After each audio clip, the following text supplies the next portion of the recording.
May we pray. Loving God, please take my words and those of Pat, and may they be acceptable to you. May they build up your church and extend your mercy in the world. For we ask it in Jesus' name. Amen. Please do be seated. You're all right, Pat. You can sit down right now. Okay, right on. Because I've got to introduce the subject right first. And then we'll get to you. Pat is a tad nervous. I can't think why anybody would be nervous of me interviewing them. Really? I mean, it's just, what could possibly go wrong? But there we are. Anyway, I'm going to just begin with setting the frame, but as you can gather, part of the sermon is going to be interviewing Pat about her role as a deacon and the understanding that she has of that role. And she has had advance notice of at least the questions I gave to her, which leaves open the possibility that there might be others. It just depends what you say, to be honest. Yeah, no pressure. Anyway, so for those of you who don't know, I think we need to do a little bit of an orientation about Laurence and about the situation that we find. So if you go back to the year 258, during the reign of an emperor called Valerian, the church in Rome was under fierce persecution. Christian gatherings were banned, property was seized, and bishops and deacons were being executed. Laurence was one of 7 deacons, serving under a guy called Pope Sixtus II. His role was not only to assist in worship, but also to oversee the church's resources, ensuring that they reached the poor, the sick, and the vulnerable. But one day, a Roman official, greedy for wealth, thought, I know, I'm going to shake down the church for some moolah. And ordered Laurence to hand over the treasures of the church.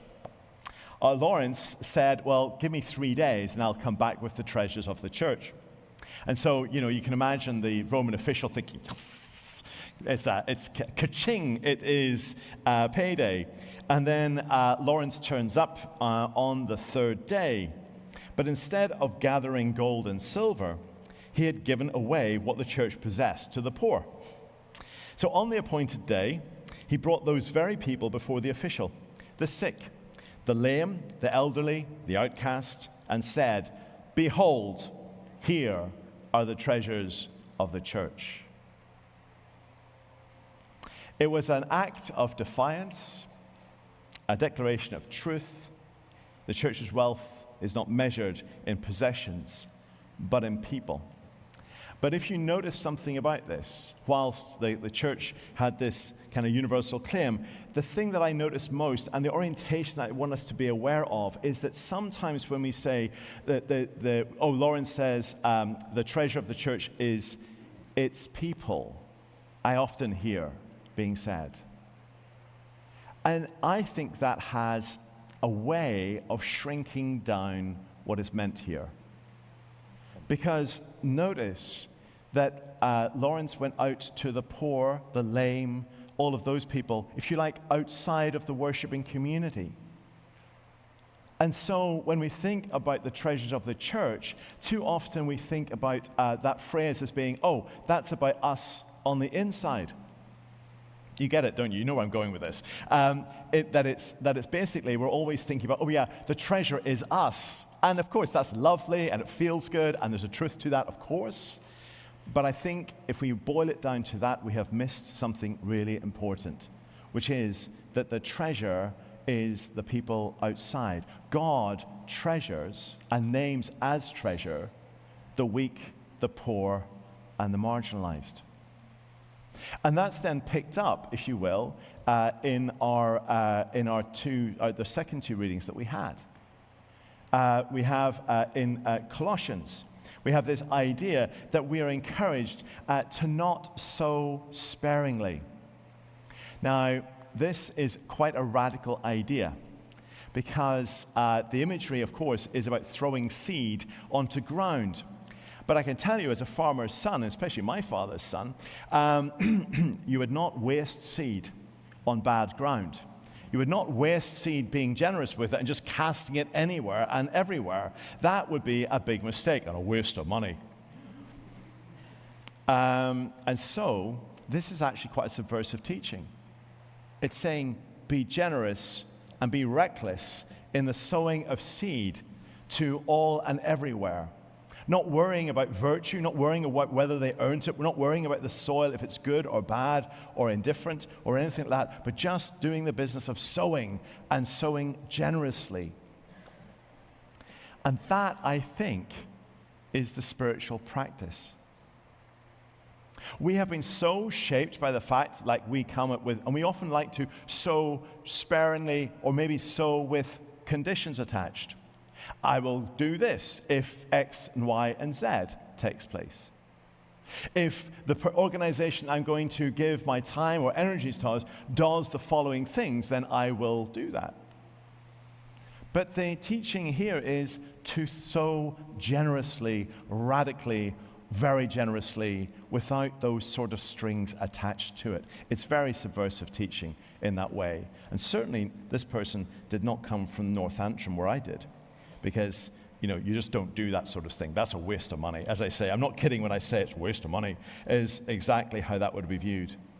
And then we have this picture in the gospel where Jesus is at a meal. And the meals were a socially constructed thing. It's a bit like, still happens a bit with people like the Queen and what have you. People are... The late Queen, sorry, the King and the current Queen, sorry, I'm forgetting myself. But they have a pecking order. So everybody, it goes from there. The two monarchs typically sit either side of themselves in the middle of the table, and then it's done in descending order of seniority. So the people who are least important are at the end of the table. And this was happening back when Jesus was invited for a meal. And he could see everybody trying to work out their position relative to everybody else. Should I be sitting up here? Should I be sitting down there? Where should I be sitting? Oh, I'm not as important as that person, but I'm more important than this person. Do you see where this is going? It's just like, what a nightmare. I would make such a mess of that. I definitely would make a mess of that. But anyway, the point was, the system was of reciprocity. I will invite you over, and you will invite me over. And we'll take turns.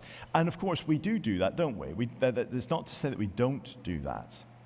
But it's to say, hey, but generosity goes further than that. Hospitality goes further than the people in your own circle, your own bubble, your own tribe or community. It is extended to the other, particularly the ones who socially you would not socialize with because they're marginalized. The widow, the orphan, the people who are sick. To associate with those people was to expend some of your social capital on those people. But I take you back to the passage we had from Corinthians. You need to sow generously to everybody, not with a restriction on that because of social morasses or whatever else it might be. So I wanted us just kind of be able to explore those things and just to be aware of them as we look at this. So that's kind of like the bit I want to begin with. And then I also wanted to consider Laurence in all of this. Now, the first passage we had today, you might think, well, what's the connection there? The connection there is about 3 men who resisted to the emperor's face his commands. His command to bow down and worship an idol that had been made in his image. And he was so mad that he was going like that, or something like that. Anyway, and he was so mad, he said, right, the furnace, which we normally use to kind of like toast people, we're going to make that 7 times hotter, because we're really going to give this lot the whatever. And they are thrown into the fire. And then, for me, the thing to take from this, that has application for all of us as well, is about the fact that those 3 men did not escape punishment for having disobeyed the empire. But God was with them in it. There was 4 people in the furnace. And there is something there that is at the heart of God, which is that God I always like to think it's Jesus for some reason, but is present with folk in their suffering. And I suppose I think about Jesus because Jesus knew what it was to suffer and experience hardship and injustice and pain and suffering. And he identified with the poor, the weak, and the vulnerable. He touched the lepers. He spoke to women. He broke every social kind of taboo there was as a way of demonstrating what we're supposed to live into. This radical generosity, this radical love, but knowing that God has not abandoned us, but is accompanying us through it. That makes sense? So sometimes we go through hard stuff. Well, let's be honest, we all go through hard times, and we know folk who go through hard times. I'm not trying to be cliched with this, but I take great comfort from the fact that God has not abandoned me during a time of suffering, but I believe that God is with me in that time of suffering. So, for all of that, I think that says something about who we are as a church. Don't worry, Pat, I am getting to you. I haven't forgotten. But I want to just kind of reflect for a moment that this time last year, where were you worshiping? In the hall. You were worshiping in the hall. Well, this place was being renovated. One of the most encouraging things that we've had in the last, I think, 2 months has been that people who used to come to St. Laurence years ago and have been visiting for whatever reason it's been, have all made a point of commenting on how beautiful they like the new sanctuary. They say it's so much more light, it's so much more welcoming, it's so much more hospitable. And I kind of like that. So I just want to feed that back to you, that people who used to come to St. Laurence, but now live on the island or somewhere else in the world and are coming back to visit or whatever it might be, and they've come to St. Laurence, they've been blown away by whatever changes you've made. So just be encouraged by that. But I wanted to think about the sermons that I asked I asked Carla, what have you preached on in terms of the St. Laurence? And she was reflecting on the fact about this space and about the hope of this space. And what I got from it was that this building, this was to signify something. And some of you will know this, and some of you will not know this, so I just want to briefly recap on it. And I'm kind of aware that I may get the brief slightly wrong because I'm the guy who arrived after we arrived back in here again. And so I may have lost some of this in the translation. But there was a vision behind this renewed sanctuary space. And it's a vision that you were kind of like in the kind of the birthing stages of last year. This thing that had begun before COVID and then had kind of like spluttered around the place and then had developed over time was now in the process of being made real. I'm going to suggest that there are 3 kind of areas. I like things to be fairly simple, and by that I hope you will remember them.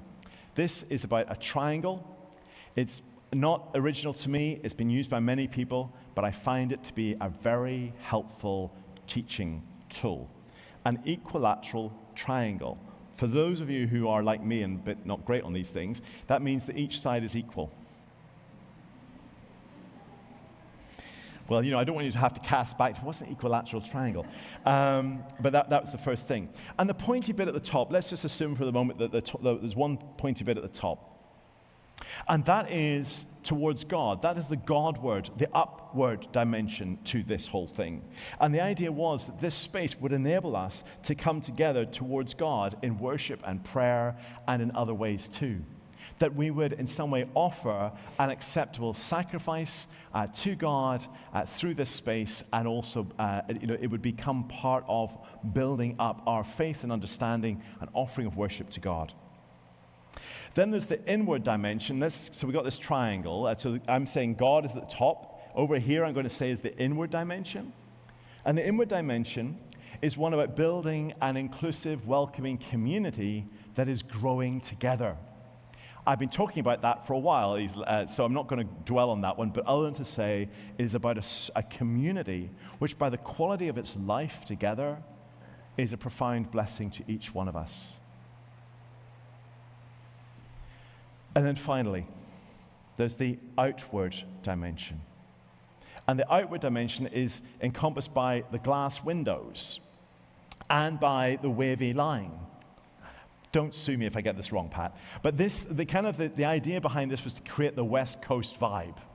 And for me, these are clues to remind us about the fact that we are called to bear witness to the world outside, the outward dimension, that we are called to be salt and light there. Does that make sense? Okay. Now, I have to honor he's still the Bishop of Oxford, but he was my last bishop before I moved to Canada. Bishop Stephen Croft, a bit of a clever guy. But anyway, he took that triangle and added another dimension, which is the of.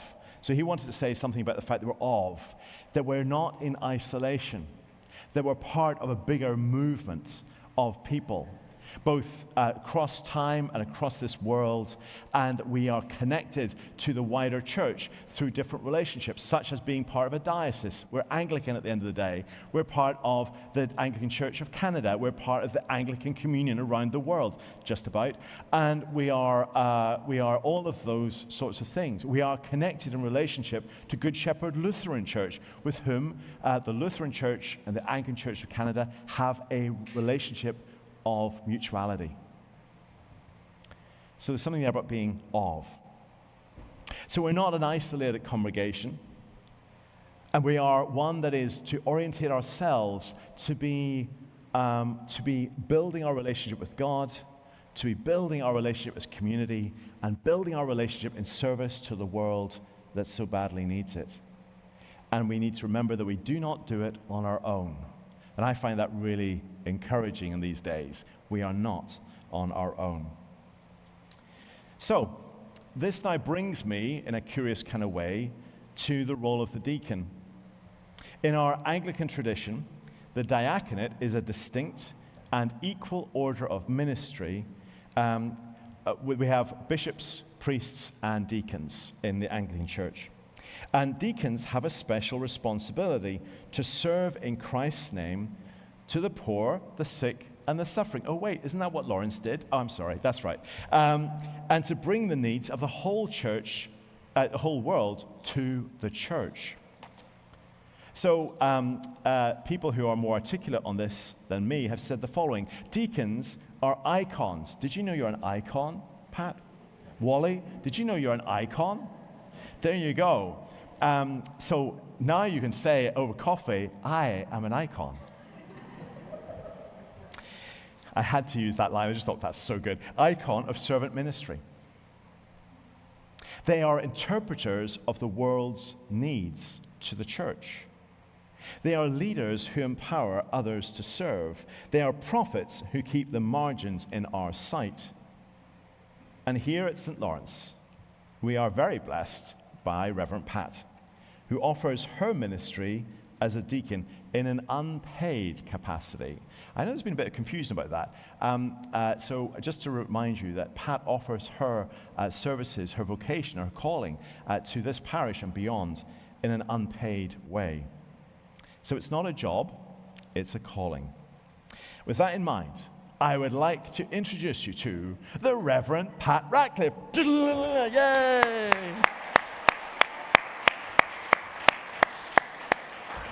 Do you want to say hello? Hi. That went well. Yeah. Okay, Pat. Okay, so we did run through some questions. Mm-hmm. I'm going to start off with one that I did give you so that it gets you going. Okay. How would you describe the role of a deacon in one sentence? So very basically, my role is to bring the needs to the attention out through the doors, to the attention of the people in the church, and encourage them to go out the doors and meet those needs. Awesome. That's good. That sounds very Laurentian, if I might say so. And can you share a bit about your own sense of calling, how you felt drawn to the diaconate? So one day I went for lunch with a friend, and he was from a different church, and he had an issue that he told me about, and I said to him, you know, you're looking at that from a worldly point of view. If you look at it from a heavenly point of view, it's a whole different story. And he said, you should be a priest. And I laughed. I said, yeah, right. And he goes, well, then you should be a deacon. And I said, what's a deacon? I had no idea. I had been in the Anglican Church maybe 8-9 years by then, and the church I was in didn't have a deacon. So I just sort of like sloughed it off. And then maybe a week or 10 days later, the priest of the church called me and said, I think you should consider being a deacon. And that's when I stopped laughing and paid attention. And I said, well, what is a deacon? So I went through a discernment process with 6 people from the church, trying to determine if I was truly being called. And so after it was like 6 to 8 months, they unanimously decided that yes, I was being called. And then the church also had to go through a process with another group of people and interview me and decide that if I was right for that church. So that's basically what happened. And so I had a full-time job. Like Philip said, you don't get paid as a deacon. You have a full-time job, and they say about 10 hours a week, but it's like some weeks you're doing 20, some weeks you're doing 6 or 8, so it's a calling to serve, and I look to God for where He's calling me. So that's my calling. And I'm sure I missed something, but no, that's good. That's basically that's it. Yeah. Okay, so where in the Tri-Cities do you encounter people others might not see? So when you asked me that question, the word see grabbed me, because a few weeks ago after church, I went to the Safeway down on Como Lake in Clark, and I always drive and park in the strip mall beside, and as I was driving, I saw a wheelchair in front of the Safeway and a woman on the ground. So I was driving and I saw people walking around, so I thought, oh great, someone's gonna go help her. And they didn't. So I parked my car, and I usually jump over the barrier and go in, but I walked towards the corner, and people were like purposely walking and seeing her and turning and going to the other road, and I'm like, what? So I sat down beside her, and I just said, do you need help? And she said, yeah. And I said, do you want me to call an ambulance? She said, yeah. So I, sitting on the ground, called the ambulance, and while I'm sitting there, people were coming to me saying, do you need help? They weren't approaching her, they were approaching me. And I thought, that's the way I wanted to answer this question, is we need to see people. And sometimes situations like that are scary. It's like, what's wrong with this person? You don't know how to handle it. So earlier on in my ministry, I met a woman named Judy Graves, and she did ministry for the street ministry for the city of Vancouver, like a couple decades ago now. And I said to her, what is the one thing you would tell people who are dealing with people that are experiencing poverty and homeless? And she said, you're Canadian, just use your manners. Just say, can I help you? Do you mind if I sit with you? And just see them and talk to them, because they're people, just like you and I. There was another time when at one church we had a community dinner, we called it, and we invited people in to come and have food.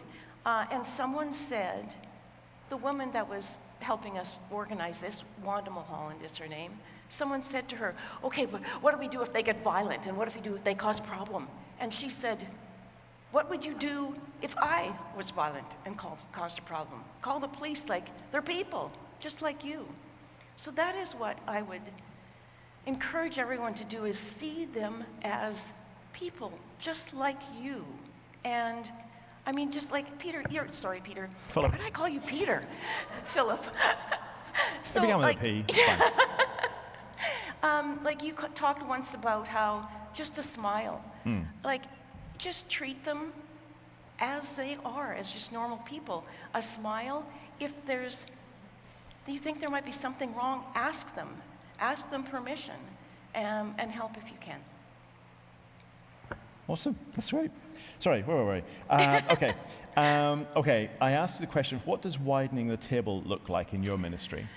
Okay, so when I first heard that, like widening the table, I think hospitality, I think growing the church, but To me, it's like we need to bring the church out to the people.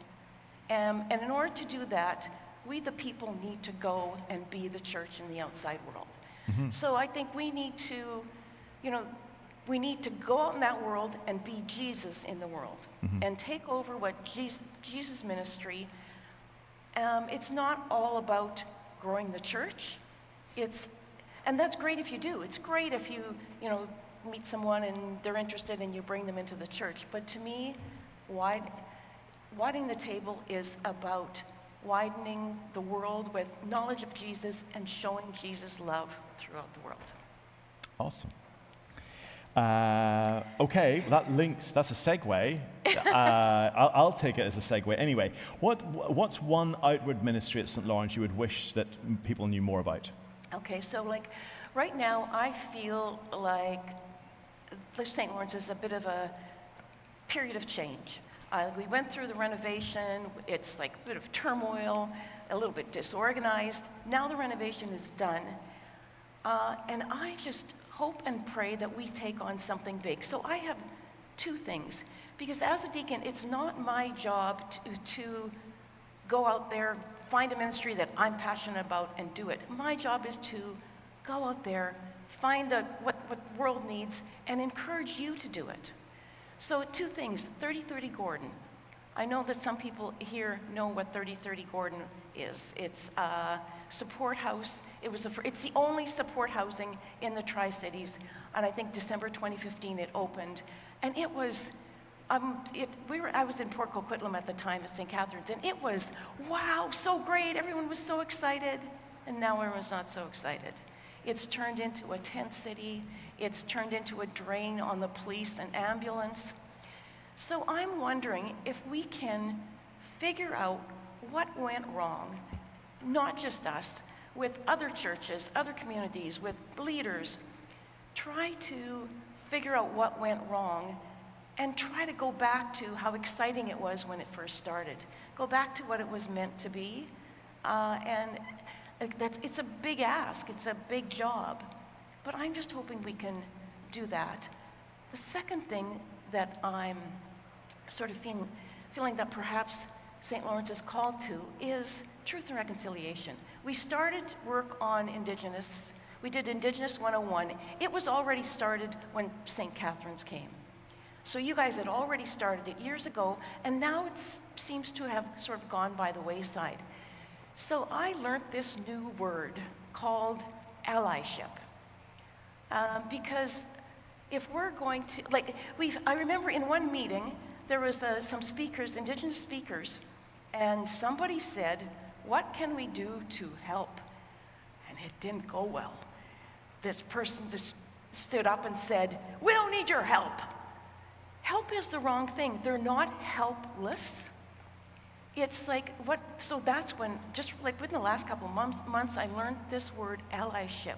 What they need is, they need people to walk alongside them and stand up for them. That's what they need.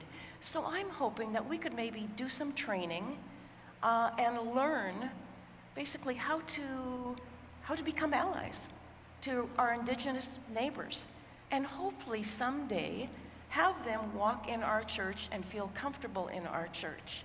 And in order to do that, we need to talk to them and find out what makes them comfortable, what they need to be comfortable.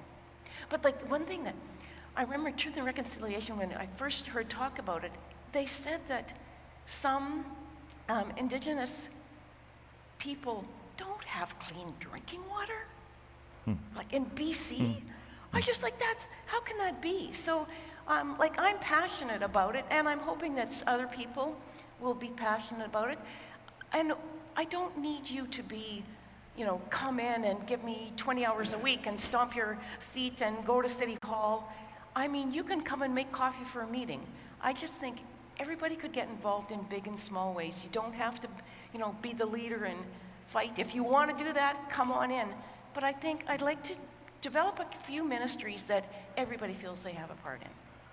Awesome. So that also segues rather neatly to the final question, Good. Which was, how can we, all of us here at St. Laurence, live more fully into this calling together?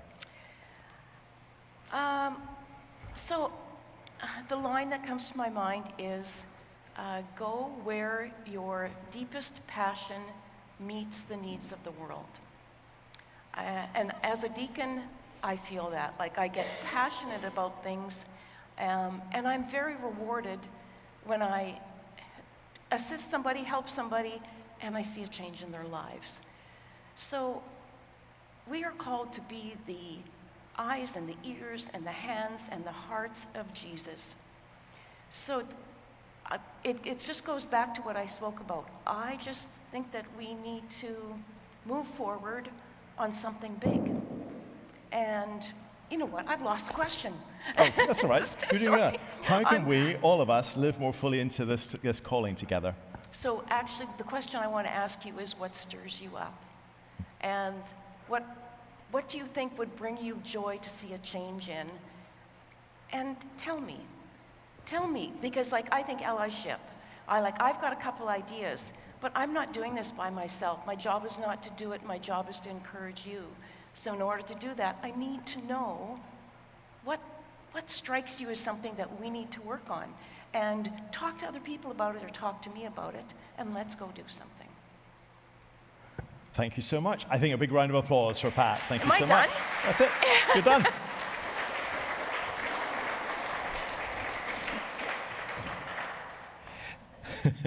And relax. Okay, so there you get a sense of Pat's heart. And I think that comes through loud and clear in everything that she was talking about there. In terms of just taking that, Jan Taylor, who did the Listening Together report, has produced the report. I have read the report a few times, and it's read by a few others as well in the team as well, just to kind of like reflect on it and what it says. There are basically 6 areas, and the 6th one is in the area of reconciliation. That did come out as being a thing that people were just not sure where we were with it and what we needed to do. Another thing that I got from the conversation with Jan and the report itself was that folk weren't really aware of what we already were doing in the community, and so therefore that's a thing. And I think one of the things I'm going to kind of like share as an encouragement to those who do prayers of the people, for example, is I kind of want us to begin to think about praying about a thing that we are engaged with or would like to be engaged with on a regular basis, because we don't pray about Paul's place, for example, which feeds. I've been down to Paul's place. It was originally St. Catherine's ministry down in Poco. I went there, and they feed between 100 and 150 people on a Wednesday when they are there doing it. That's incredible, isn't it? There's a work supporting the food bank. There's the work supporting Talitha Cum. There's all of these different things that are done, but we're going to figure out a way of explaining that a little bit better, and also inviting you into maybe thinking how you might want to support those things. But I also want to go back to what Pat has already said. She's given you an invitation, which is to go and speak to her about, and I would say, the things that are on your heart. And that also includes if you sense a divine nudge that maybe God is calling you to be a deacon in the church. That's another thing that I want to say. And the other person who is, mercifully for him probably now, is retired since I came along, but is Wally, is also a deacon. Wally, do you want to stand up so people can see you? Hello, Wally. And so Wally is also a deacon, and if you would like to talk to Wally, I'm sure he won't mind. I didn't ask him that, but I'm hoping you wouldn't mind. And so Wally has a different set of ministries that he's been involved in over the years, and that's the other beauty. Being a deacon has a different flavor depending on your passions and your gifts. The question is, are you being called into it? That's the question. So talk to them. They're way more experienced on these things than I am. I mean, if you're really desperate, by all means, talk to me. But it's just, those are the sorts of things that we really want to kind of like deepen and develop here at St. Lawrence. Not just for the sake of St. Lawrence, but also to serve our wider community and neighborhoods as well. So to bring it back and to bring it to a conclusion, Paul writes, "The one who sows sparingly will reap sparingly. The one who sows bountifully or generously will reap generously." Sowing rarely looks spectacular. It can be quiet. hidden and slow. But in God's economy, it still multiplies. And so here at St. Laurence, we are sowing, and I think we're being invited into more sowing. And I've mentioned some of the things we're engaged with right now. These ministries are often out of sight. And so I want to encourage us to bear witness to them and to give attention to them. We cannot treasure that which we do not see. And so in our common life together, I'd really like us to develop that narrative where we can see more about what is going on in the world. So, to conclude, the work of the deacon as we celebrate St. Laurence, deacon and martyr, and the work of the church, it is not to retreat inward, but is to live outward, to hold up the treasure that God has given us, people, and to place them at the center of our vision. We need to be able to name that treasure. And although we're all beautiful, you are all beautiful, by the way, people, you are. But the treasure goes outside of you. It goes beyond our walls. And we need to name that. And we need to widen our table to make room for those not yet here and for those who will bless us even as we bless them. So in 258, Laurence stood before the empire, lifted up the poor, the sick, and the excluded, declaring, "Behold, the treasure of the church." He did pay with his life for that, but anyway, we trust that God was with him, just like with Meshach and Abednego and the other guy. So now may we have the same courage in 2025. Shadrach, Meshach, and Abednego, got it. May our love be in action, in service, in welcome, in joy, and may we always remember the treasure has faces and names. Amen.